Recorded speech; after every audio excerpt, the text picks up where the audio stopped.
தந்தை, மகன், தூய ஆவியானவர் நம்மை நிறைவாக ஆசீர்வதிப்பாராக. ஆமென். இறைவார்த்தை தரும் பிறகு இன்றைய நாளுக்குரிய திருப்பாடல் 50, 15வது வார்த்தை. திருப்பாடல்கள் 50வது திருப்பாடல் எடுத்துக்கோங்க. 15வது வார்த்தை, துன்ப வேளையில் என்னை கூப்பிடுங்கள். இன்றைய காலையில் ஆண்டவன் சொல்கிற செய்தி, நீங்கள் வெளில போக போகிறீங்க, இன்னைக்கு வேலைக்கு செய்ய போகிறீங்க, நீங்கள் எங்கெல்லாம் என்னவெல்லாம் செய்ய போகிறீங்களோ, எதெல்லாம் செய்ய இருக்கிறீங்களோ, ஒரு வேளை அங்கே துன்பம் வருகிற பொழுது துன்ப வேளையில் என்னை கூப்பிடுங்கள், துன்ப வேளையில் என்னை கூப்பிடுங்கள், உங்களை காத்திடுவேன். யாராவது இதை சொன்னால், நம்ம வாழும் பொழுது நம்ம கூட இருக்கிறவங்க சொன்னால் எவ்வளோ சந்தோஷமாக இருக்கும்ல. பிரச்சனைனா கால் பண்ணு, நான் வருவேன் சொல்லவங்களும் உண்டு. நான் தெரியாமல் கால் பண்ணிடாதீங்க, ஏமாந்து போவீர்கள். யாரும் வர மாட்டாங்க. முக்கியமாக உனக்கு பிரச்சனை நான் வருவேன்னு சொல்லுவான் பாருங்க, இல்லை சொல்லுவாள் பாருங்க, அவங்க தான் வரவே மாட்டாங்க.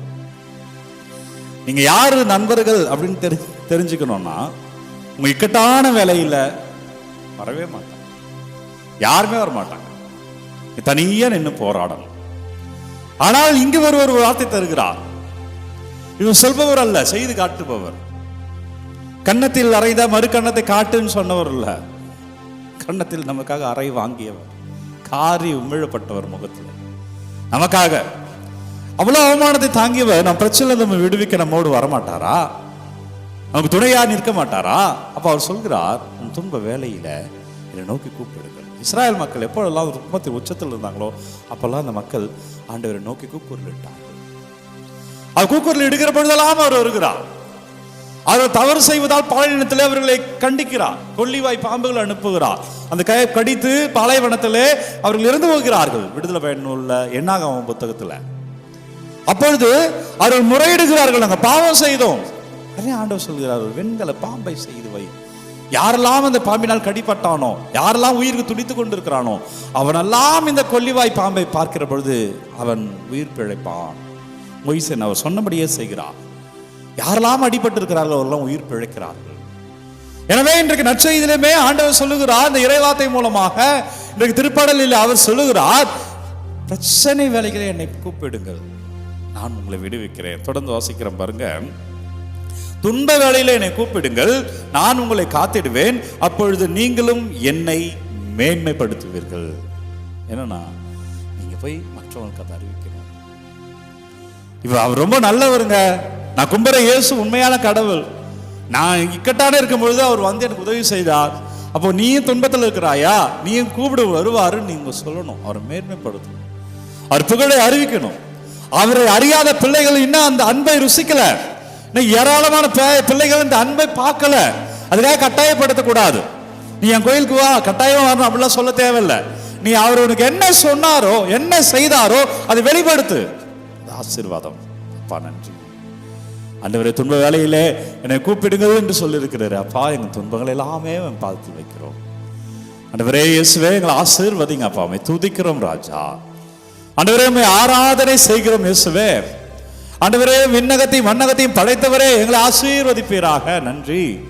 ஒவ்வொரு பிள்ளைகளுக்காகவும், குறிப்பா இந்த வேலைக்கிழமை ஒவ்வொரு குழந்தைகளையும் வைத்து ஆராதிக்கிறேன். வீட்டில் ஒவ்வொரு சிறு பிள்ளைகளையும் வைத்து இடம் துதிக்கிறேன். ஆண்டவர், நீங்க விடுதலை தாங்கப்பா, நீங்க வழி நடத்துங்க ராஜா. ஆண்டவர், நீங்க ஆசீர்வதிங்க தகப்பனே. எனவே பெரியமான இறைப்பிள்ளைகளை, இன்றைக்கு இறை வார்த்தையுமே லூக்கா நற்செய்தி 24வது அதிகாரம் 35 48 வரை, அதாவது நேற்றைய நற்செய்தி எங்க முடிந்ததோ அங்கிருந்து இன்றைக்கு நற்செய்தி தொடங்குகிறது. 24வது அதிகாரம் 35 48 வரை உள்ள இறை வார்த்தை. இதுல இந்த எம்மாவோ சீடர்கள் இயேசுவை பார்த்தாங்க இல்லையா நேற்று நற்செய்தியில, இவங்க சென்று சீடர்களிடம் அறிவிக்கிறாங்க, நாங்கள் ஆண்டவரை கண்டோம், அவர் உணவு உண்ணுகிற பொழுது நாங்கள் அவர் கண்டு உணர்ந்து கொண்டோம் அப்படின்னு சொல்லுகிற பொழுது அவங்க திகைத்து போகிறார்கள். அவர்கள் இருக்கிற அறையில இயேசு அவங்க மத்தியிலே வந்து நிற்கிறார், தோன்றுகிறார். அவர்கள் பயந்து போடுறாங்க. அப்ப சொல்கிறார், அஞ்சாதீர்கள் என்று அவருக்கு மறைநூல் பற்றிய வெளிப்பாடை தருகிறார், கண்களை திறக்கிறார். நண்பர்களே, நம்ம வாழ்க்கையில நிறைய விளங்காதுங்க. அவர் சில கட்டுகளை அவர் திறக்கணும். வாழ்க்கையில சில முடிச்சுகள் இருக்கும், துன்ப முடிச்சவருக்கு மாதான் நம்ம இருக்கு பாருங்க. ஃபாதர் வினோத் தான் பங்குசாமியார் இருக்காரு, போங்க, நல்லா இருக்கும். அவர் வழிபாடு மிக சிறப்பாக செய்து கொண்டு இருக்கிறார். நான் நண்பர் தான் இருக்கப்பட்டது. அவர் நம்ம சில துன்பங்கள் இருக்குங்க, அது சில கட்டுகள் இருக்கு, சில முடிச்சுகள் இருக்கு. அதனால தான் சில தடவை நம்ம விளங்குறது இல்லை. திரும்ப திரும்ப போய் அதில் மாட்டிக்கிறோம். திரும்ப திரும்ப நல்ல முடிவு எடுக்க சிக்கிக் கொள்கிறோம். திரும்ப திரும்ப நம்ம குழப்பத்திலிருந்து நம்ம சண்டைக்கு காரணமாகிறோம், நம்மளே காரணமாகிறோம். நமக்கு வர பிரச்சனைக்கு நம்மளுடைய வாய் காரணம், நம்மளுடைய முடிவு காரணம், நம்மளுடைய சிந்தனை காரணம். ஏன் தெரியுமா? யாராவது வேணும்னு நம்ம மேல மண்ணள்ளி போட்டுப்போமா? ஆனா நம்ம அதை செய்கிறோம். ஏன்னா அந்த பிரச்சனையிலேருந்து எப்படி வரணும்னு வெளிப்பாடு இல்லை. சீடர்களுக்கு மறைநூலை அறிந்து கொள்வதற்காக அவங்க வெளிப்பாடு கொடுக்கிறார். நற்செய்தி சொல்கிறது, அவர் கண்களை திறந்தார் மறைநூலை அறிந்து கொள்ளும்படியாய். யார் இவர்கள்? இவர்கள் இயேசுவோடே இருந்தவர்கள், ஆனாலுமே அது கட்டி இருந்திருக்கிறது. அப்பதான் அவர் விளங்குறாங்க. இவர் ஏற்கனவே சொல்லியிருக்கிறார் 3 நாள்ல உயிர் பெறுவேன், அதுதான் இப்ப நடந்திருக்கிறது என்று உணர்ந்து கொள்கிறார்கள். அத்தனை முறை சொல்லியிருக்கிறார், அவர் 3 முறை அறிவித்திருக்கிறார். அப்போது விளங்காதவர்கள் எப்பொழுது அவர்களுடைய கண்களை திறந்தாரோ மறைநூலை அறிந்து கொள்ளும்படி.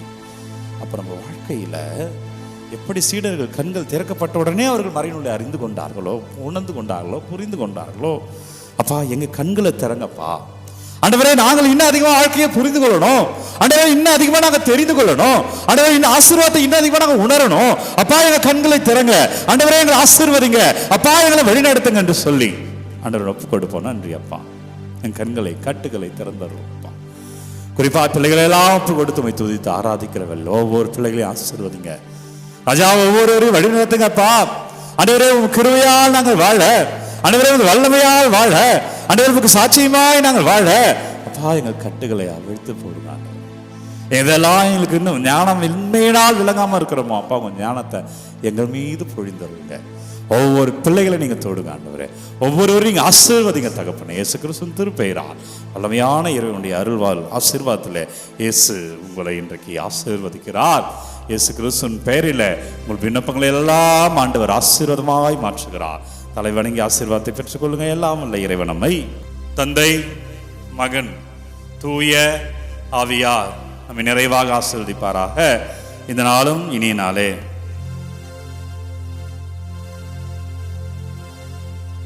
ஒவ்வொரு நாளும் விடியற்காலை 3 மணிக்கு இந்த ஆராதனை வழங்கி கொண்டிருக்கிறோம். உங்கள் விண்ணப்பங்களை கமெண்ட்டில் அனுப்புங்க, உங்களுக்காக நான் ஜெபிக்கிறேன். யாருக்கு இந்த காணொலி தேவை, இந்த ஆராதனை தேவைன்னு நினைக்கிறீங்களோ அவர்களோடு பகிர்ந்து கொள்ளுங்க. God bless you. Take care.